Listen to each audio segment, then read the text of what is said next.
¿Usted cree que el destino en ocasiones se equivoque y se corrija a sí mismo?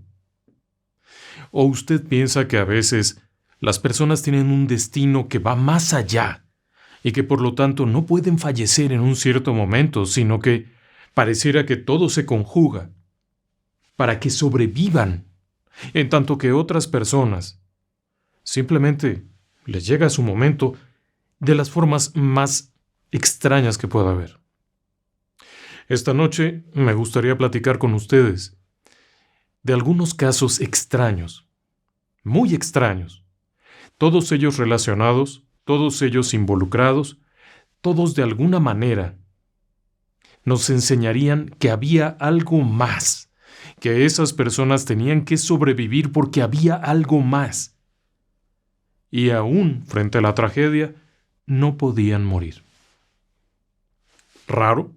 Sí, yo creo que sí, que es muy raro. Pero creo que es un tema apasionante si es que usted decide acompañarme. Porque realmente, pareciera que en ocasiones, el destino tiene anotada una cosa, pero alguien de última hora cambia y decide que no va a ser así. Bienvenidas, bienvenidos, comenzamos. Relatos del lado oscuro. Historias que otras mentes prefieren ignorar. La vida es tan frágil, tan increíblemente frágil, que uno puede fallecer de las formas más extrañas. Un caso muy triste ocurrió en noviembre de 2006 en el condado Pasco, en Florida. Una mujer de 38 años. Es una mujer bajita, 1,60 m, delgadita. Es una persona que no asume riesgos, no salta en paracaídas, no vuela en aviones de jet, no hace cosas peligrosas. Es una persona que está en su casa, que tiene un trabajo, tiene 38 años, come bien, hace algo de ejercicio para mantenerse en forma y sin embargo en aquel noviembre del 2006 simplemente desaparece. La familia se preocupa. Así es que presentan una querella, una denuncia, para que se le busque. La policía comienza a buscar, a preguntar por aquí, por allá. Nada. Nadie sabe nada. Su cuenta de ahorros está intacta. Nadie ha llamado para exigir un rescate. No hay evidencia de que alguien haya entrado violentamente a la casa donde vive esta persona. No hay ninguna señal de nada. Simplemente no está. 11 días después de que detectaron su desaparición, y mientras la hermana espera noticias, intenta encender el televisor.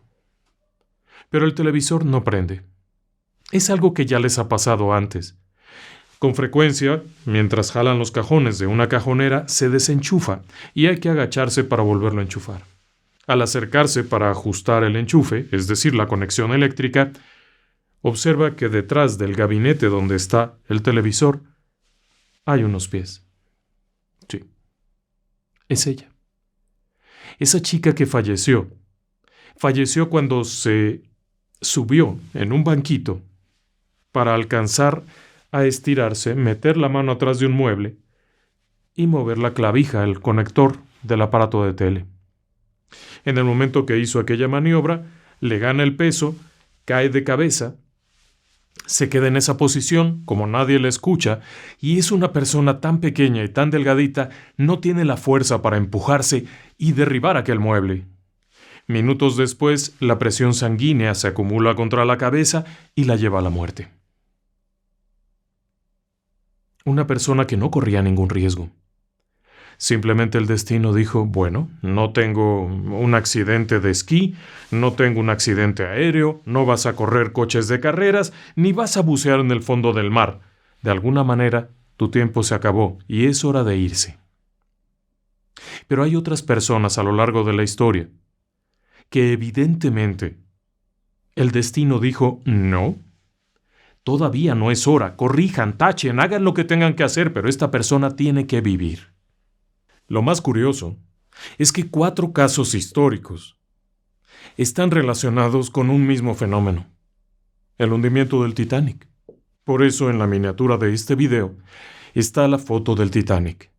Pero déjeme que comience. Quizás si usted vio la película aquella romántica con Leonardo DiCaprio, muy guapo y todo aquello, Seguramente se acordará de la historia de Molly Brown. Bueno, también se ha de acordar de la escena de la tablita aquella donde la chica está y Leonardo DiCaprio está en el agua y todo el mundo piensa que sí cabía en la tablita y se pudo haber salvado. Pero ese no es el tema de este programa. El personaje de Molly Brown es un personaje bien interesante. Molly Brown en realidad no se llamaba Molly. Le comenzaron a llamar Molly incluso después de que falleció, por un error en una redacción de un libro. La realidad es que se llamaba Margaret. Y su verdadero nombre era Margaret Tobin. Esta mujer nació, hija de inmigrantes irlandeses, en Missouri, en los Estados Unidos, cerca del río Mississippi, en una cabaña. Literalmente en una cabaña. Su padre era un hombre que trabajaba todo el tiempo.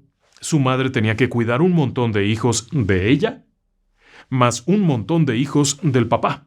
Resulta que ambos eran viudos, se encontraron, pero cada quien traía su propia prole, y llegaron más. Así es que era una pipiolera de gente que no vea.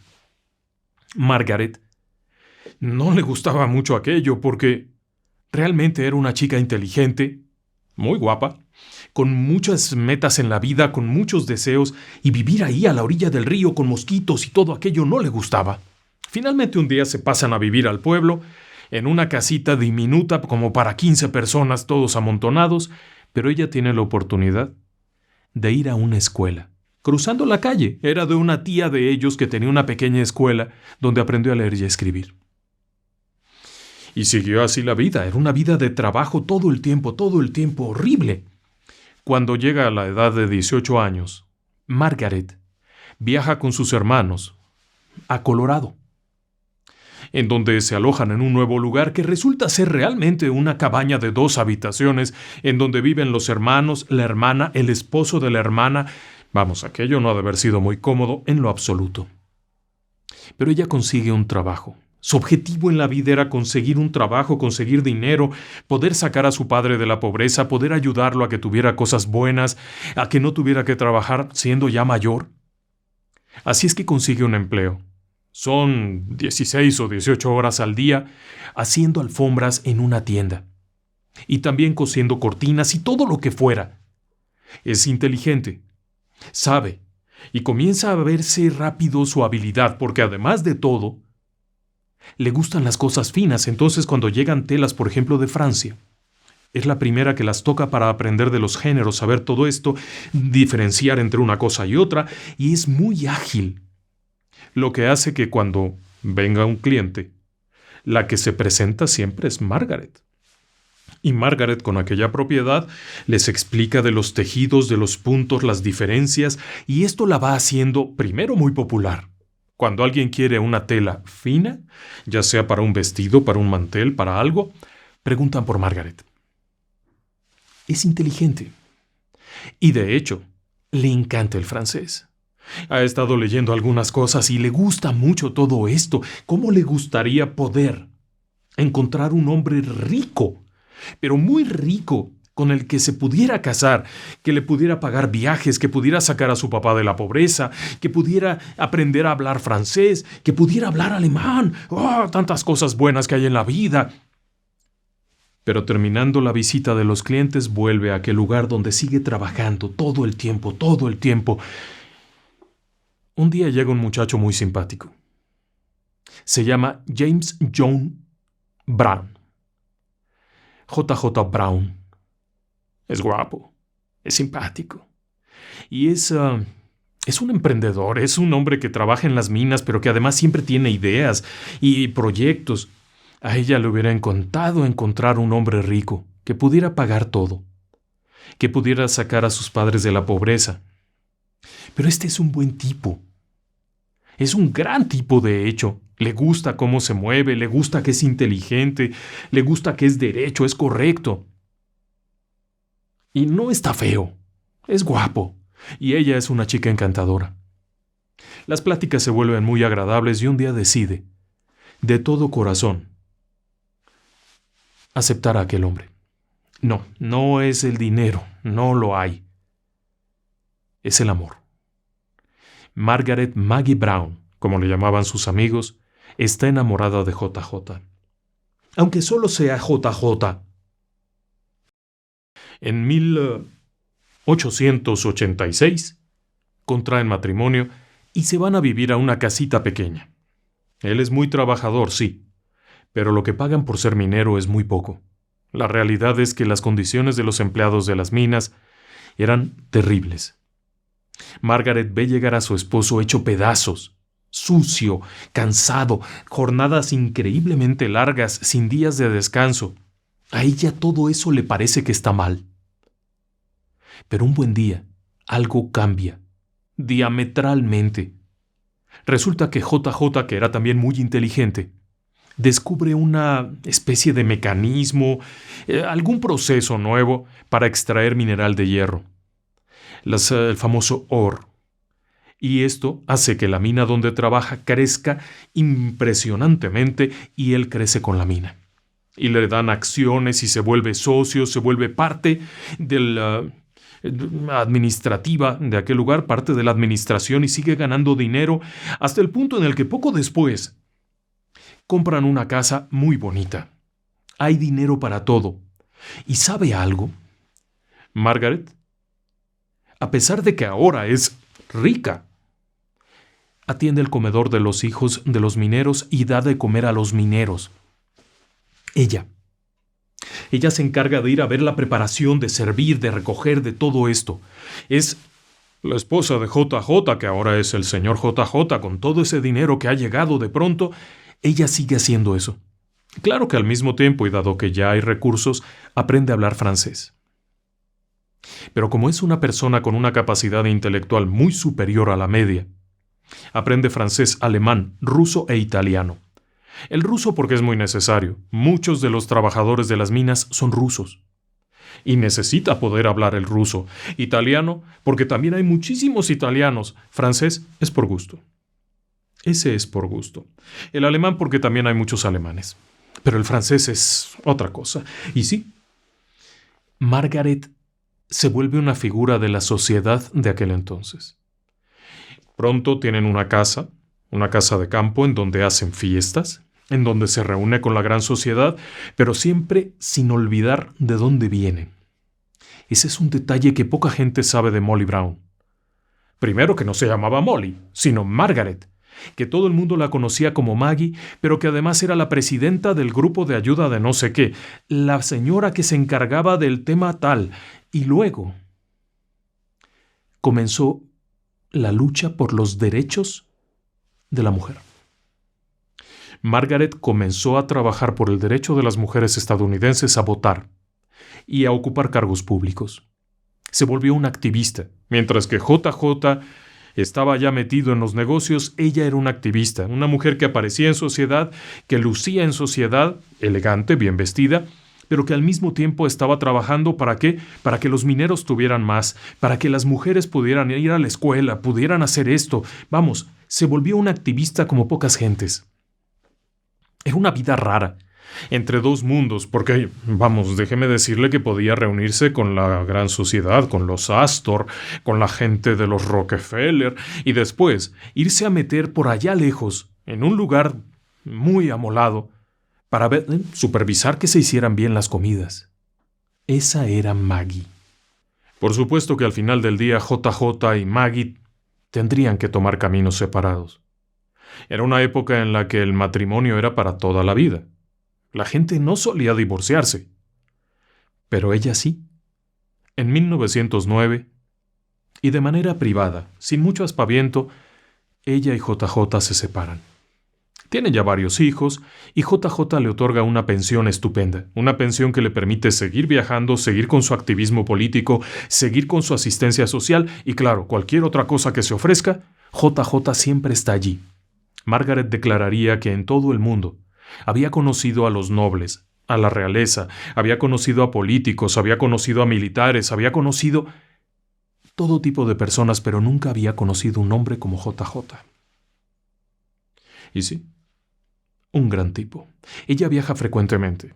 Y viaja frecuentemente porque también tiene que ver con Francia. Una hija suya está estudiando allá. Y es precisamente ahí en donde se encuentra, en 1912, Margaret ha ido a visitar a su hija porque van a asistir a una boda muy elegante, la boda de alguien de la familia Astor. Millonarios, gente riquísima, la alta sociedad. Estando allá, recibe un telegrama. Es un telegrama urgente. Su nieto, el niño de una de sus hijas, está enfermo y tiene que volver. No le importa nada. Tiene que regresar.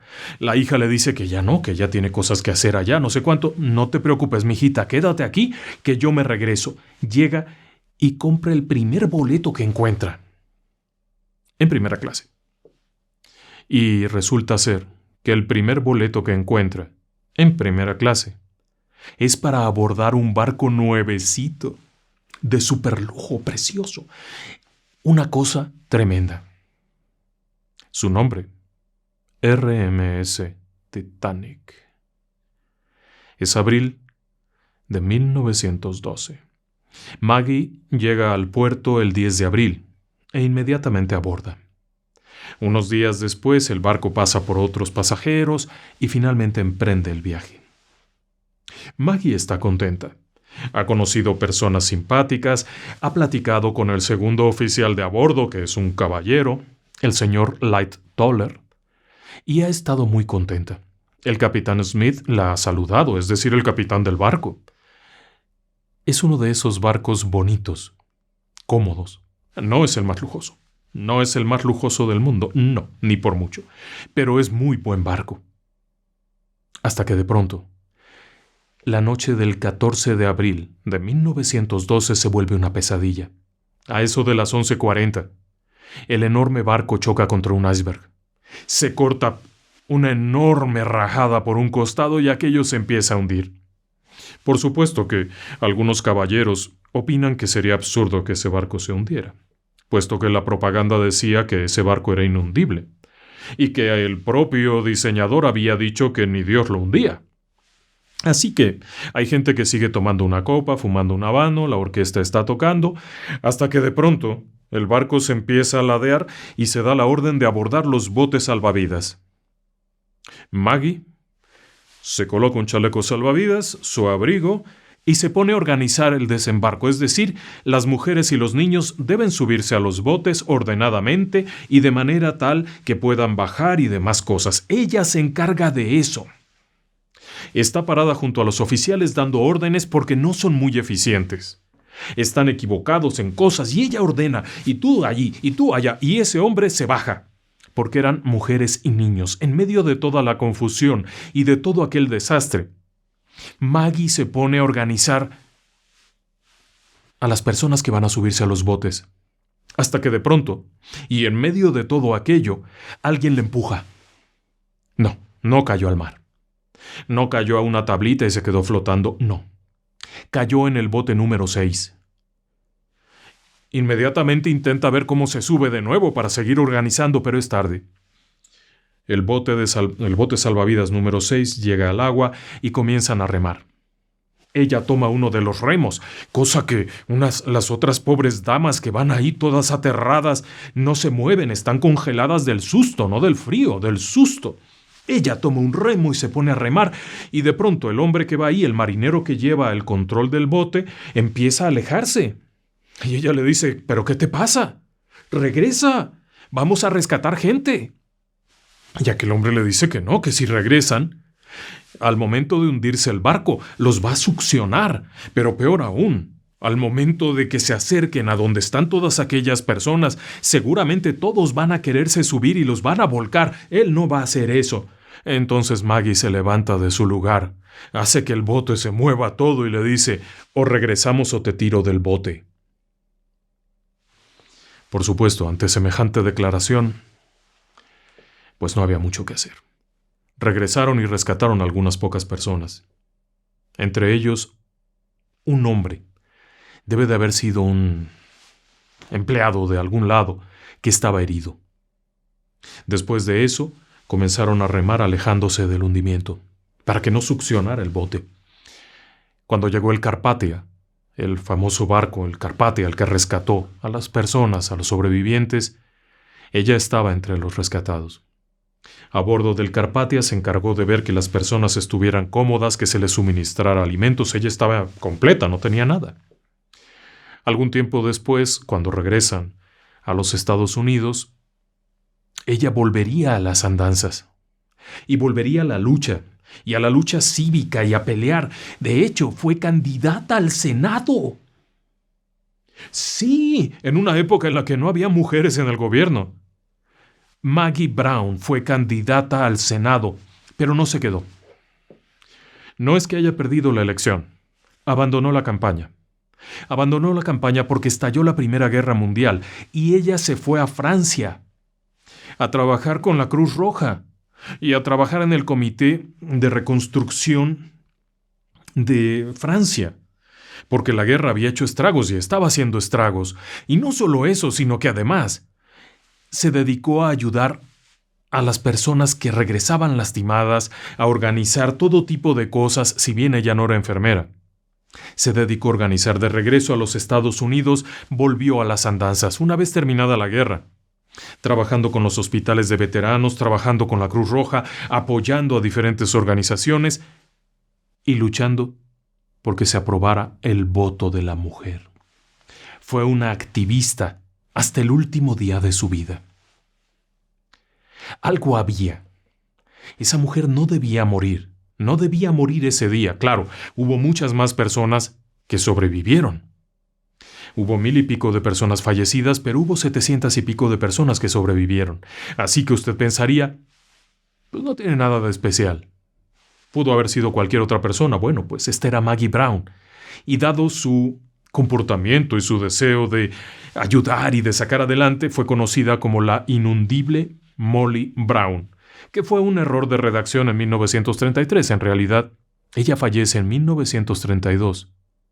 Tranquilamente. Fallece mientras duerme.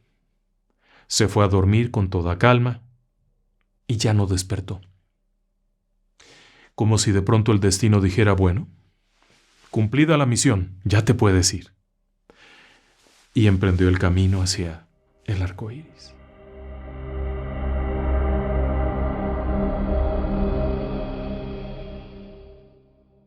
Ahora bien, yo le decía al principio de este programa que las personas estaban relacionadas de alguna forma, como si el destino hubiera dicho tú y tú no se van a morir hoy. Tienen cosas que hacer, hoy no se van a morir. Y una de esas personas es Charles Lightoller.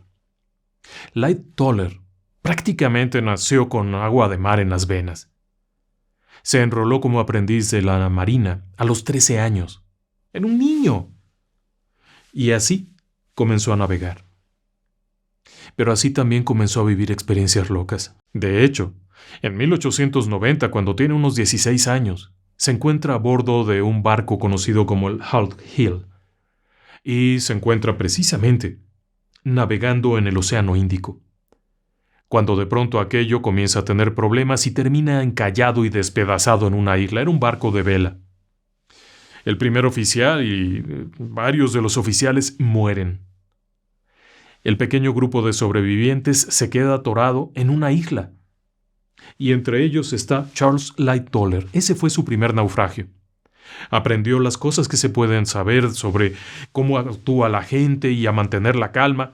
Finalmente fueron rescatados, todos andrajosos. Hay quienes dicen que estuvieron 8 días. La realidad es que según la historia de aquella época estuvieron por lo menos un par de meses en la isla. Pero sobrevivió. De regreso en Inglaterra, lo último que desea es abandonar la Marina, así es que sigue adelante. Poco después, cuando va a cumplir 20 años, es nombrado oficial de cubierta. Es un cargo importante. No cualquiera alcanza ese puesto. La mayoría de los marineros se quedan como simplemente marineros, pero él llega a oficial de cubierta. Y poco después, cuando tiene 21 años, lo suben de rango.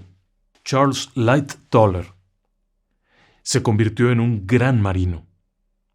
Navegó en diversos barcos hasta que finalmente, cuando tiene 27 años, es nombrado primer oficial. Es un cargo importantísimo. Y es relativamente joven si tiene usted en cuenta que él nace en 1874 Estamos hablando de un hombre que tiene unos 30 y tantos años y ya es primer oficial. Pero además, lo asignan a un barco muy especial.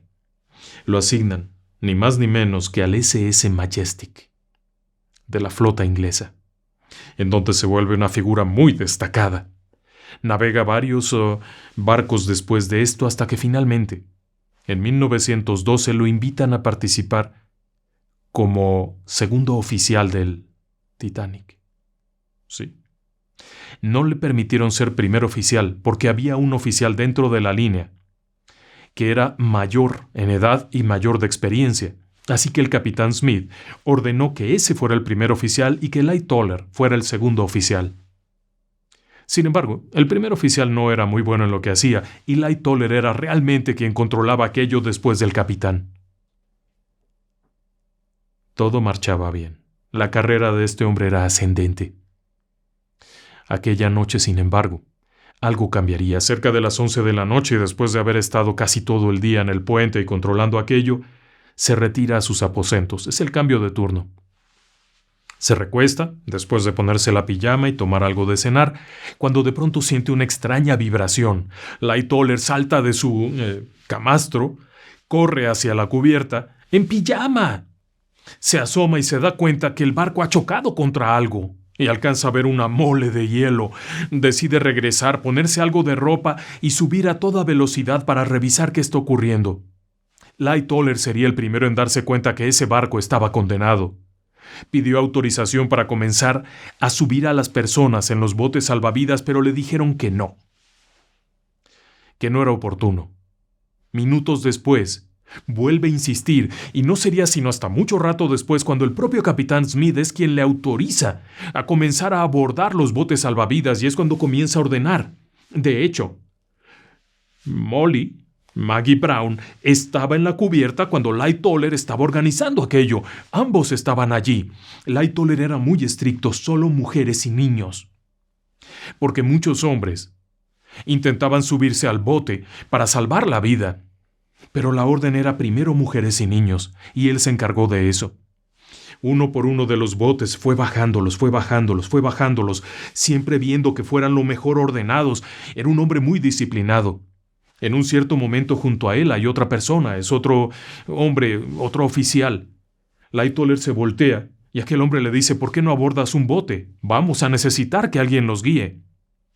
Lightoller se vuelve y le dice: sí. Tú vas a guiarlos. El otro hombre era un viejo capitán, un hombre que tenía experiencia de mar, así es que lo sube al bote porque necesita que alguien vaya ahí. Pero nada más. Él no va a abordar ningún barco. No va a salvar su vida. Hasta que no vaya el último pasajero, él no puede irse. Aquel sujeto que ha abordado el barco le da una pistola. Creo que la vas a necesitar más que yo. Lightoller la guarda y bajan aquel bote. Acto seguido, y mientras el barco sigue hundiéndose, las cosas se están poniendo cada vez peor. Ya ha despachado los más botes salvavidas que ha podido. Algunos no se han llenado, otros sí. Saca otros botes, entre ellos el bote que le llaman ellos collapsible, es decir, que tenía una pared ahí, una cosa rara. Lo van a poner. Ya falta poca gente realmente, de las mujeres y niños, cuando de pronto el barco hace un movimiento raro y todo empieza a derrapar y Lightoller junto con los demás cae al agua. Es una condena a muerte. El agua es helada. Pronto morirían de hipotermia. Pero peor aún, cuando el barco comienza a moverse, Charles Lightoller, es succionado. Se lo traga a una de las ventilaciones del barco. Vamos, más claro no habría. Estás muerto. Agua helada y te succiona tu propio barco. Estás acabado. Salvo por un detalle. Al momento que el agua helada en la que va viajando Lightoller dentro de las tuberías del barco llega al cuarto de calderas y choca contra las calderas ardiendo, explotan. Y Lightoller sale volando y cae al agua. Y adivine qué. Cae junto a un bote. Al bote collapsible B. Y alrededor de él hay varias personas. Así que como puede, se trepa y alcanza a jalar a otras personas, que en total suman unas 20 y tantas personas, varones, que suben al bote. Cuando llega el Carpathia, que es el barco que se acercó a rescatar, logran subir mujeres, niños, Cuando llegan al bote donde está Lightoller, de los hombres que habían rescatado, 3 han muerto de frío. Los demás están con vida. Él se encarga de ayudar a que todos vuelvan allá, que puedan subir, y es el último sobreviviente en ser rescatado. Sobrevive y es enjuiciado. Él tiene que enfrentar el juicio porque no hay ningún otro oficial. Es el más alto oficial que haya sobrevivido del Titanic. Irónicamente, cuando explota la caldera, hay otro tipo que sale volando junto a él, pero esa es una historia que le voy a contar más adelante. Lightoller viaja a los Estados Unidos, en donde explica qué fue lo que ocurrió, cómo se manejaba el barco, tratando de explicar que el capitán Smith no tenía culpa, que había sido un accidente desafortunado. Siempre ha habido ese debate. Por ahí tenemos un video en el canal que creo que ahora mismo le va a aparecer por aquí, en donde explico algunas cosas del Titanic, pero Lightoller sobrevive. Y después de eso, bueno, estalla la Primera Guerra Mundial. ¿Y sabe qué? No se esconde, no desaparece, no se va a vender frutas en un mercado. Lo ponen como comandante de una lancha torpedera. Lo más peligroso, estas pequeñas embarcaciones que navegaban a gran velocidad en unos océanos terribles, el Mar del Norte. El canal que divide Francia de Inglaterra es una zona peligrosísima. Pues ahí andaba, y en una de tantas es sorprendido por un dirigible. Está navegando su barquita que lanza torpedos, es decir, es una lancha torpedera, no es muy grande, y su misión es acercarse a los barcos y disparar los torpedos. Más arriesgado no podía ser. Este tipo verdaderamente estaba muy cerquita de la muerte. Cuando aparece el dirigible, les va a lanzar unas bombas. Y resulta que Lightoller, junto con sus hombres, empiezan a disparar y derriban el bendito dirigible con ametralladoras. Aquello no tenía artillería. Lo suben de rango y lo ponen al frente de un destructor. Un barco ya más o menos decente. Grande, poderoso, muy equipado. Comienza a navegar y de pronto, cerca de ellos, un submarino alemán hunde un barco mercante y Lightoller se lanza a la cacería del submarino. Llega un punto en el que se le han acabado las cargas de profundidad, ya no tiene con qué, y el submarino alemán sale a la superficie amenazando con disparar el cañón de cubierta. Lightoller lo que hace es lanzar su barco contra el submarino, embestirlo y hundirlo. Eso para un destructor de la Primera Guerra Mundial era una condena a muerte, porque eran barcos pequeños y no iban acorazados ni nada, eran simplemente botes de hojalata. Así que el frente del barco, toda la proa, está dañada horriblemente. Pero no se hunde. Lo pone en reversa y se va navegando de reversa hasta llegar a un puerto. Hundió al submarino alemán. Le dieron varias menciones honoríficas. Cuando termina la guerra, él permanece todavía un tiempo por ahí y luego se retira. Se retira de la marina, pero no del mar. Ya siendo un hombre, le estoy hablando de que le gusta 1920, 1930. Estamos hablando ya de alguien que tiene unos 50 y tantos, 60 años, cuando se retira ya de todo eso y compra un barco. Su barco es un yate, el Sundowner. Es un barquito de motor. Para pasajeros le caben 21 personas, no es muy grande, es más como para ir de pesca, para hacer recorridos específicos. Si alguien quiere ir con su familia desde un puerto en Inglaterra hacia Francia, bueno, él puede hacer ese cruce. Puede navegar a mar abierto, no es tan chiquito, es un barco que tiene 16 metros de eslora, de largo, así es que no es tan pequeño. Pero tampoco es un barco, simplemente es un yate. Y con eso se entretiene. Lightoller tiene memorias porque acuérdese que se hundió cuando tenía como 15 o 16 años, se hundió con el Titanic y por poco se ahoga, casi lo destruye un dirigible, casi se hunde después de atacar un submarino. La vida es tranquila, hasta que estalla la Segunda Guerra Mundial. Son días duros. Alemania amenaza con invadir a Inglaterra, viene el primer desembarco de ingleses, neozelandeses y australianos y canadienses, pero Alemania se defiende y resulta que rodea a los soldados y obliga a que los retiren de ahí. Tienen que huir. Más de 400,000 soldados ingleses, canadienses, neozelandeses están a merced de las tropas alemanas y los tanques alemanes ya vienen acercándose. Además, los aviones están atacando constantemente. Es una locura, los van a masacrar. No tienen posibilidades de nada. Y es cuando se ordena la Operación Dinamo. La Operación Dinamo de 1940 consistía en que todo bote navegable tenía que ir para allá y rescatar soldados. Se incautaban los barcos. Por orden de la marina y del rey o la reina, tenían que incautar los barcos. Cuando llegan y le dicen a Lightoller, vamos a incautar su barco. Es 1940, no pierda de vista eso. Lightoller tiene 66 años. Él dice, no. Yo mismo lo voy a navegar. Y se lanza al mar para rescatar a aquellos soldados. Y lo hace. Su barco tenía capacidad para 21 personas y le mete 130 soldados. Y comienza a navegar de regreso. Y cuando va navegando de regreso, de pronto aparece un avión y empieza a dispararle. Así, directo. Logra esquivarlo. A pesar de toda la carga que lleva, las balas y la bomba que le aventaron no le pega.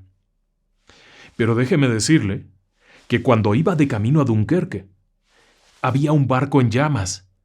Y se acercó y rescató a la tripulación de aquel barco en llamas. Y todavía llegó a Dunkerque, rescató a marineros y viene de regreso cuando se topa con una escuadrilla de destructores que son mucho más grandes, mucho más pesados y dejan una estela bárbara. Bueno, por poco se hunde, con todo y barquito, pero logra llegar al puerto a salvo. Había rescatado a esa gente. Claro, él tiene la intención de regresar por más y es cuando le dicen que ya no. No tiene caso. Si su barco no alcanza a superar los 20 nudos de velocidad, no tiene caso. Y ya no iría. Finalmente se retira definitivamente en algún momento y fallece en 1952, cuando tiene 78 años. En paz. En su casa. Una tarde, se queda dormido en un sillón y navega hasta el cielo. Y ahí es donde viene esta parte interesante. Este sujeto enfrentó a la muerte en las más variadas formas. Se hundió con el Titanic y la explosión de una caldera lo regresó a la vida. Se hundió con otro barco en una isla desierta del Océano Índico. Chocó con un submarino, lo atacó un dirigible y, sin embargo, llegó a ser un hombre mayor. Ya ve lo que le digo del destino. Quizá tenía una misión. Tenía algo que hacer, algo importante. Y cuando iba a morir por el hundimiento del primer barco, el destino dijo, no. Tache, ahí no es. Cuando iba a morir de nuevo en el Titanic, alguien allá arriba dijo, no, esperen, todavía no. Pero todavía no termino.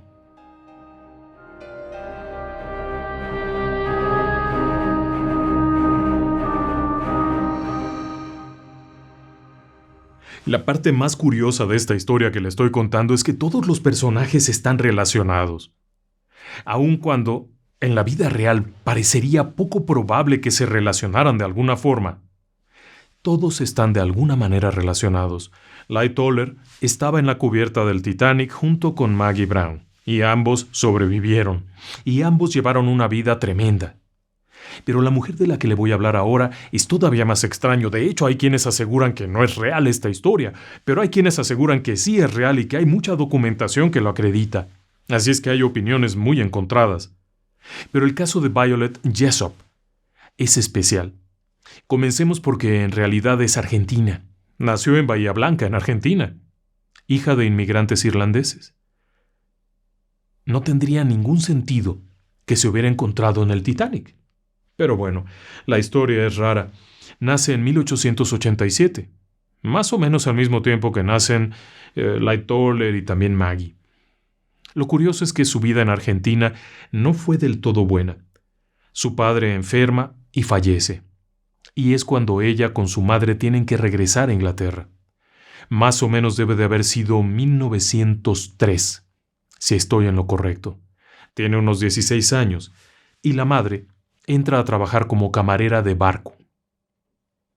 Sí, en una línea, la línea del correo, que eran unas explotaciones tremendas. Se trabajaba 17 horas al día, todos los días. Y el sueldo era bastante miserable, pero algo de dinero tenía que llegar a casa, y ser camarera de barco tenía algunas ventajas. Primero, por lo menos la comida de ella ya estaba garantizada. El dinero que le quedaba, después de todo, era para los hijos, pero en 1908 la mamá enferma, y ya no puede navegar. ¿Y quiere que le diga quién se fue al barco? Violet. En 1908 comienza a trabajar como camarera dentro de la misma línea, de esa línea horrible de transporte postal, que eran barcos postales de carga y de pasajeros. Era una locura el trabajo, era horrible.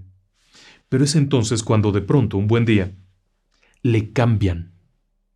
Después de haber estado trabajando en el Orinoco, que era el RMS Orinoco, que era un barco horrible, la invitan a trabajar en la White Star, la línea de lujo. Era algo así como increíble. Un conocido que sabía que era una gran trabajadora ingresa a White Star y lo primero que hace es buscar gente y le invitan. Y ella hace todas las pruebas y es contratada. Y es contratada para el Majestic. Es 1911 y el Majestic es un gran barco. Aprende mucho y trabaja muy duro. Pero entonces, un año después, la cambian, puesto que es destacada, tiene fluidez en el español, habla inglés, francés y español, así es que es una excelente presencia. La mandan al nuevo barco de la línea, al Olympic. Está a bordo del Olympic en aquel viaje inaugural, cuando van navegando tranquilamente y por un error en el capitán y otro error en el capitán de otro barco terminan chocando con un acorazado que le hace un agujero al Olympic. No hubo muertos. Afortunadamente el Olympic estaba cerca de puerto y navegó de regreso, pero quedó con un agujero. Resulta ser que el capitán era el capitán Smith.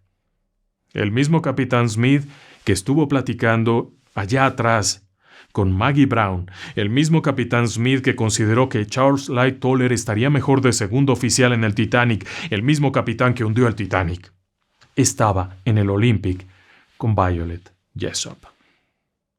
Violet está entonces en problemas porque su barco está lastimado y está con un agujero y no puede navegar y están pensando si la mandan a otro barco, si no la mandan, cuando le dicen que hay otro barco que va a zarpar, pero todavía no está listo.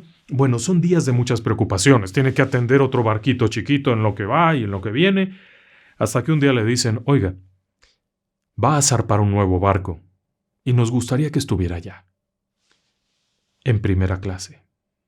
Solo va a haber 23 camareras y hemos seleccionado cuidadosamente a cada una y usted está invitada. Y ella les dice, no, prefiero esperar a que esté listo el Olympic. Y dicen, pero es igualito. ¿Sí? ¿Qué barco es? El Titanic.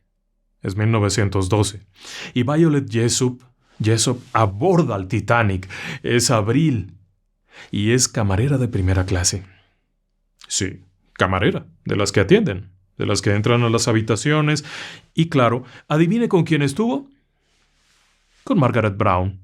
Y conocía a Charles Lightoller y conocía al capitán Smith. Así es que de nueva cuenta todo esto se va mezclando y están en el barquito y el 10 de abril zarpan. Y sí, pues es igualito al Olympic, está muy bien, está muy contenta, todo va muy bien, pasan por más pasajeros, empiezan el cruce del Atlántico y cuando van llegando a Terranova, ¡pum! 14 de abril, 11 y pico de la noche, chocan con un iceberg y aquello empieza a ponerse feo. De pronto alguien viene y le dice, Violet, suba a cubierta. Organice. Y sí, como ella habla castellano, le piden que tranquilice a la gente que está abajo, que no puede salir todavía, que les hable en castellano a quienes hablen castellano y que sirva de intérprete, porque también había pasajeros que hablaban castellano. Así es que ella sube allá y está organizando cuando de pronto un oficial le dice: necesito que se suba a este barco, a este bote salvavidas. Inmediatamente ella dice: no, de ninguna manera. ¿Cómo me voy a subir yo si todas estas personas es que no se quieren subir porque tienen miedo? Pero si la ven a usted que sube, seguramente van a subir.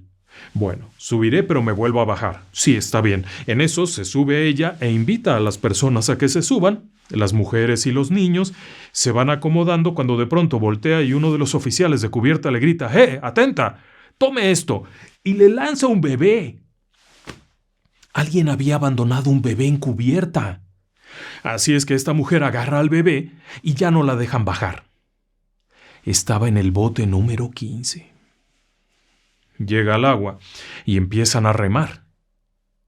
Y a ella le toca ver el momento en el que aquel gigante de acero empieza a ladearse y empieza a hacer cosas raras y de pronto ¡pum! Explota la caldera y aquello se va al fondo. Violet Jessop fue rescatada. Con todo y el bebé que llevaba en brazos, cuando sube al Carpathia, de pronto se acerca una mujer y le dice: ¡Es mi bebé! ¡Pum! Se lo quita y se fue. Ni las gracias le dieron. Bueno, ya regresan a tierra. Se salvó, obviamente. Pero la historia de Violet no terminaría ahí. No, señor. Estuvo cerca de la muerte. Pero no era su tiempo. Y no era su tiempo porque quizá había algo más. Una vez que está en tierra, Violet Jessop no se retira. A ella le gusta el mar. Así que vuelve a enrolarse y esta vez es a bordo del Britannic. También de la misma línea y de la misma familia del Olympic y del Titanic. Es su trabajo, es lo que a ella le gusta hacer y gana bien. Ahí le pagan bien y viaja y tiene muchos privilegios hasta que de pronto estalla la Primera Guerra Mundial en 1914. E Inglaterra se ve involucrada hasta el cuello, lo que lleva a que estos grandes transatlánticos se conviertan en buque hospital. Y Violet se convierte en enfermera. Recibe una serie de capacitaciones y a bordo del Britannic, que ahora es un barco hospital, es enviada a las zonas de guerra. Es 1915 y son días muy duros. Todo ese periodo de tiempo ella lo describiría como tiempos difíciles. Recibir a aquellos jóvenes horriblemente lastimados. Algunos de ellos morían y ni siquiera podían llevarlos a su casa porque estaban en medio del Mediterráneo. Fue cuando ocurrió la famosa campaña de Galípoli, que fue una masacre horrible. El detalle es que eran tiempos difíciles y peligrosos. Violet se encuentra a bordo del Britannic, aquel 21 de noviembre de 1916 cuando van navegando. Repentinamente escuchan una explosión y todo el barco, el enorme barco, se empieza a sacudir. Han chocado contra una mina explosiva que ha hecho un gigantesco agujero y el barco se está hundiendo. Violet es enfermera, así es que inmediatamente la sacan de donde está y la llevan a la cubierta para que se suba a un bote salvavidas. Se van a necesitar enfermeras. Así es que está en el bote salvavidas cuando están bajándolo. El barco empieza a hundirse. Es tan rápido que apenas alcanzan a llegar al agua y la gente con la que va empiezan a remar. Pero resulta que mientras que el barco se está hundiendo, la propela sigue girando y esto hace que se succione. El bote donde va Violet Jessop es succionado por la hélice del barco y lo despedaza. Violet alcanza a saltar del barco, pero algo la golpea en la cabeza y la deja inconsciente. Segunda vez que sobrevive, pero por poco. Está inconsciente flotando por ahí cuando otro bote salvavidas se acerca y la suben a bordo. Logra sobrevivir. Poco después de eso, ya estando en tierra, Violet se da cuenta que la ha visto muy de cerca y decide cambiar un poco. De hecho, se convierte en cajera de banco. Pero aquello no le gusta mucho. Y luego se casa. Pero tampoco le gusta mucho porque además el esposo es marino y se ven rara vez y a ella le sigue jalando aquello de ven, el sonido de las olas y el barco. En 1920 regresa y vuelve a navegar en el Olympic. De hecho, vuelve al Olympic, su primer barco, aquel que tanto le gustaba, y seguiría navegando allí durante algún tiempo. Una y otra vez iría cambiando de barco hasta que en 1950 finalmente se retira. Estaba cansada. No pierda de vista que había nacido en 1887, o sea que estamos hablando de que tendría más de 60 años. Y sí, se retira a descansar tranquilamente. Fallece, de hecho, en 1971. Y fallece no muy tranquilamente porque fue por un padecimiento cardíaco, pero fallece en su casa. Había sobrevivido al hundimiento del Titanic, a la colisión del Olympic, había sobrevivido a la explosión del Britannic en medio del Mediterráneo. Había sobrevivido a tantas cosas. Como si el destino hubiera dicho, no, aquí no. No, corrige, que no muere en el Titanic. No, la necesitamos en el Britannic. Y en el Britannic algo tenía que hacer. El qué, no lo sé. Pero parecería que estas personas, todas, estaban de alguna manera relacionadas. No olvide que Violet Jessop, como camarera, trabajó con el capitán Smith en el primer viaje aquel en el Olympic, trabajó con él en el Titanic, estuvo con Lightoller y además conoció a Margaret Brown. Pero aún falta un detalle macabro. Y ese detalle es el detalle de Arthur John Priest. Como le decía, todas las personas de las que le he estado hablando están relacionadas de una forma muy peculiar. Y todas ellas parecieran haber sido perdonadas por el destino. Priest, nacido también en 1887, prácticamente todos nacieron igual. Priest, desde muy joven, entró a la marina, entró en barcos. Para 1908 era fogonero. Uno de los peores trabajos que hay en un barco, en los grandes vapores, era ser fogonero. La persona que con una pala toma carbón, lo arroja a la caldera, está ahí pegado a una caldera que es un calor bárbaro, el polvo del carbón que se utilizaba en los barcos es terrible y además es el peor lugar para estar cuando hay un naufragio, porque es adentro del barco hasta abajo. Y es una zona donde hay muchos accidentes, pero ahí fue a parar, en 1908 a bordo del Asturias. El problema es que el Asturias choca a la salida del puerto y bueno, se empieza a inundar el área en la que él está. Logran sacar el carbón a toda velocidad para que no estallen las calderas y salvan el barco. Él queda con algunas lesiones y había aspirado vapor muy caliente, pero logra sobrevivir.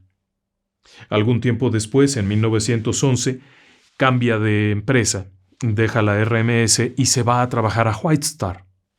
Sí, White Star, la misma empresa de Violet Jessop, de Charles Lightoller y en la que viajó Margaret Brown. Pero ahí no termina.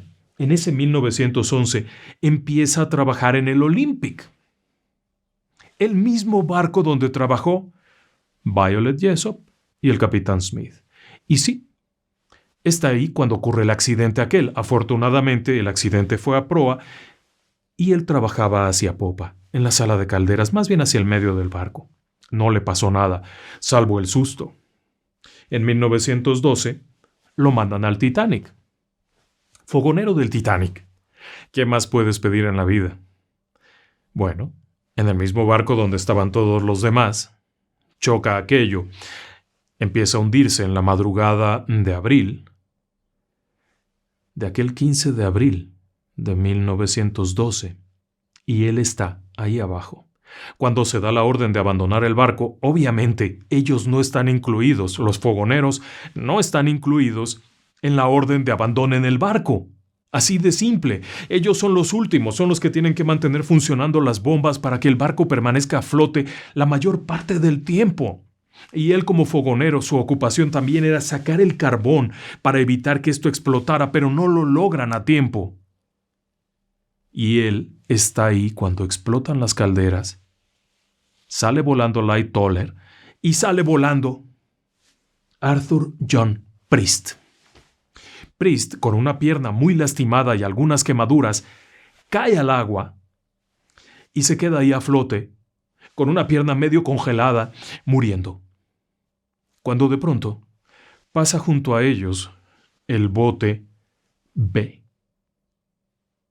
Lo suben a bordo, comienzan a remar, se lo pasan al bote 6, que es el bote D. Margaret Brown, y finalmente, como ya iban muy apretados, lo pasan al bote número 15. ¿Qué es donde iba? Violet Jessop. Y Arthur John Priest sobrevive. Claro que hay quien dice que todo eso es fantasía. Hay opiniones muy encontradas en este caso. Hay quienes aseguran que Priest no era todo lo que decía haber sido, pero hay quienes consideran que es real porque había evidencia documental de que era fogonero en el Titanic y de que estuvo en el Carpathia. Un fogonero no alcanzaría a subir todo el montón de cubiertas así nada más y haber escapado y llegado a un bote salvavidas cuando había guardias armados para evitar que los varones pudieran subir. Así que sí fue. Hay discusiones en cuanto a cómo pasaron los acontecimientos y hay muchas versiones, pero lo curioso es que aparece en el mismo barco que rescató a Maggie Brown, a Light Toller y a Violet Jessop. Y todos habían estado en el mismo barco, pero ahí no termina eso, porque después de haberse recuperado y después de haber salido de todo ese relajo, regresa al mar.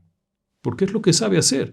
En 1916 está a bordo del RMS Alcántara. Es un barco correo, igual que donde había estado originalmente en el Asturias, pero esta vez está en el Alcántara. El 29 de febrero de 1916, el barco se encuentra con un corsario, es decir, un barco alemán de guerra disfrazado de mercante, y se hace un enfrentamiento, y el Alcántara termina mal. Termina roto y termina hundiéndose, llevándose consigo a 68 de los tripulantes. Arthur John Priest sobrevive y es rescatado por un buque de guerra. Pero ahí no termina porque poco después, el 21 de noviembre de 1916, se encuentra en el Mediterráneo navegando como fogonero de un barco hospital. Cuando aquel barco hospital choca con una mina y se empieza a hundir. Y adivine qué. Era el mismo barco donde iba Violet Jessop, el Britannic, que pertenecía a la misma línea del Titanic y del Olympic y de hecho era hermano gemelo. Y logra sobrevivir. Providencialmente logra llegar al agua y sobrevive. No tengo idea de cómo salió, pero llegó al agua. Después de eso, en 1917, es enviado a otro barco, al SS Donegal. El Donegal, por cierto, fue hundido por un submarino el 17 de abril y logró sobrevivir. 41 personas más no lograron sobrevivir. Cuando intentó subirse a otro barco ya no lo dejaron. Se corrió la voz de que era de mala suerte y Arthur Priest no volvió a navegar. Pero tampoco duraría mucho. Arthur Priest falleció en su casa en 1937 de una neumonía. Durante la noche había salido algo y al volver se mojó, no llevaba un impermeable y pescó una neumonía que lo mató. Había sobrevivido a los hundimientos de los barcos más famosos de su época y casi lo mató un resfriado. Pero como le digo, todos estaban de alguna forma relacionados. Todos habían estado en un lugar al mismo tiempo y todos habían visto la muerte de cerca. Mientras que una persona fallece por agacharse a jalar el cable de la tele, otras personas vieron desaparecer miles de almas en el fondo del mar. Y sin embargo, el destino parece haber dicho, hoy no es tu día. ¿Usted qué pensaría de esto?